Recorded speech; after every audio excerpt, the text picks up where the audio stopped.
and welcome to Stories for Wonderful Children, the podcast where I share the recordings of the bedtime stories I've told my children in the past. I'm Dan Wendland, your host and storyteller. In today's story, Flibbertygibit, King of the Cats, has gone on vacation, and his nephew Flip-Flop is filling in for him. Unfortunately, things are not as peaceful as Flip-Flop might wish. I hope you enjoy the story.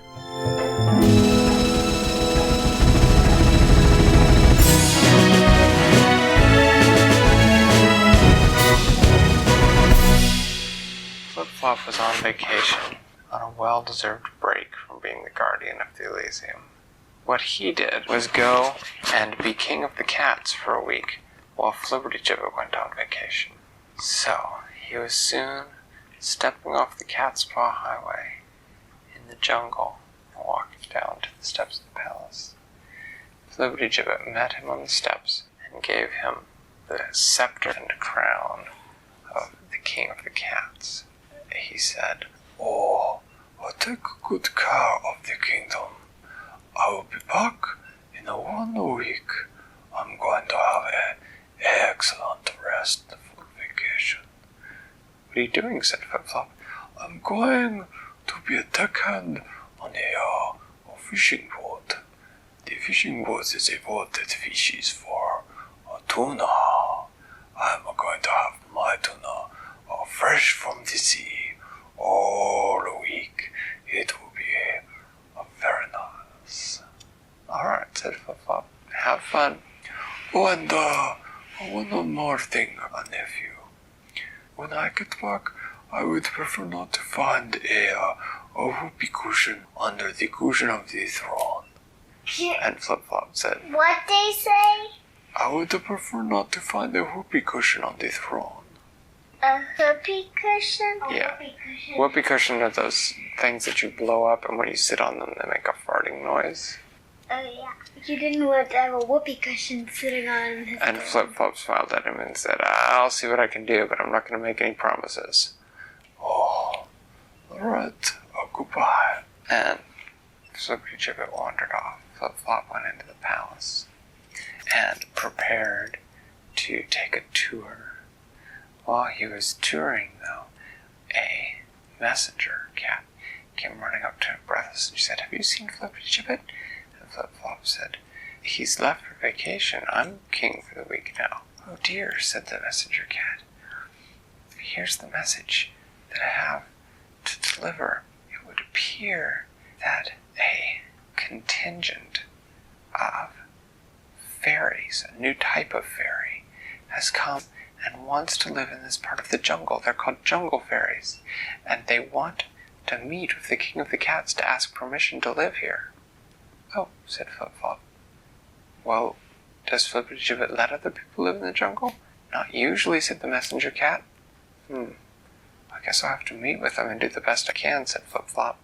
So he went into the throne room, and he put on the royal crown, and picked up the royal scepter, and then in came 3 fairies. They were very tall, and... How tall were they for fairies? They were taller than Grandpa. Taller than Grandpa? Yeah. Fairies are usually about this tall. Well, that's not this kind of fairy. These fairies had no wings, and they were very tall, and they were all sort of a mottled green and yellow and brown color, so that you could tell looking at them that if they stood in a jungle and stood still, you would never, ever see them. They're very well camouflaged. And Flip-Flop stood up and said, "Welcome to the Palace of the Cats, jungle fairies. My name is Flip-Flop. How may I help you?" And the middle fairy looked at him and said, "We are here in search of the king of the cats, Flibbertygibit. My name is Folia, and I represent the jungle fairies." "Yeah," said Flip-Flop. "About that. Flibbertygibit's on vacation for the week, so while he's gone, I'm king of the cats. So you can say whatever you needed to say to me, and I can make decisions." Said Folia.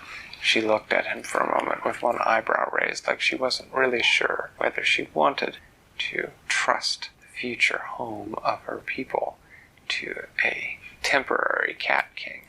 Then she gave a little sigh, and she said, "Very well. I represent the jungle fairies. We have come here fleeing from an evil that destroyed our homeland. And we have come to ask sanctuary in this jungle. It is a beautiful place, and we could be very happy here. And we understand that this part of the jungle belongs to the cats, and so we have come to ask permission to live beside you." "Well," said Flip-Flop, "what sort of evil from your homeland?" "It is something that we do not like to talk about," said the jungle fairy. "Huh," said Flip-Flop. "Is it something that might follow you here if you came to live with us?" Folia frowned for a moment, as if she were thinking. She said, "Do not believe so. We think that now we have left our homeland, we are safe." Said Flip-Flop. "Well, what would you do if you lived here?" "We would do what jungle fairies always do. We would tend to the jungle and keep it healthy. We would make sure the trees grow strong and that the animals all find things to eat. And we could also certainly help with the gardens around the palace as a thank you." "Would you require much space?" said Flip-Flop. "No," said Folia. "We would ask only the largest tree in the jungle to convert into our home." "Well," said Flip-Flop, "I suppose I don't really see any harm in it. Yes, as King of the Cats, I hereby authorize you to settle in the largest tree in the jungle, and from there to live with us in the jungle in peace and safety." "We thank you," bowed Folia. And then the fairies turned and left. What were the other two fairies? They didn't introduce themselves. Flip-Flop got down from his throne. Probably the guards. Flip-Flop got down from his throne, and something about that whole conversation bothered him a little bit, although he couldn't quite put his paw on it. I think I know what he's bothered about. What's that? I think he's bothered that they aren't exactly sure whether the evil would follow them. Yes. He turned to one of the cat advisors and said, one of Flibbertygibit's advisors, and said, "What do we know about these jungle fairies?" "I'm afraid we don't know anything, Your Majesty."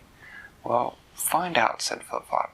"Send some people to go and talk to them, and send some people to research and go ask the other fairies what they know about these jungle fairies. And in particular, see if you can find out where they lived and if anyone knows what happened to it." "Yes, Your Majesty." Then Flip-Flop decided that he was going to start out doing some investigating of his own. So he got on the Cat's-Paw Highway, and he went to visit the music fairies. He found Doe, who said that she did not know anything about any jungle fairies, but that they would gladly let him use the library in the concert hall. There was a great encyclopedia of fairies. He looked it up. He found a very small entry for jungle fairies. It said the jungle fairies were a small group of fairies who had long ago disappeared from the main group of fairies. That they practiced a sort of jungle magic that seemed to help jungles grow, but that some jungle fairies seemed to be using jungle magic for things that they should not. Instead of encouraging natural jungle plants to grow, they were trying to use their magic to create new kinds of plants that had never been created before. And that was not what jungle magic was meant to do. Like plants, like plants that could walk and act as corn. Yes, but more importantly, they wanted plants that could walk around and act as their servants. Black peas. Yeah, act as their servants. And that part of the reason that they had left the rest of the fairies is that the fairies had agreed that those uses of magic were not allowed, and that the jungle fairies would not be allowed to use them. Thought Flip-Flop. I wonder if they're still up to that. I wonder if what they were experimenting with has anything to do with what happened to their homeland. I wish Flibbertygibit were here, he thought. I'm sure he'd know what to do. I think perhaps I should go have a talk with those jungle fairies. And so, he took the Cat's-Paw Highway back to the jungle and walked towards the largest tree in the jungle. Just as he arrived, he saw a fairy come running out of the tree as fast as it could, and as it ran past him, it said in a breathless voice, "They followed us." And that is where I must end the story for tonight. And tomorrow night, I will tell you.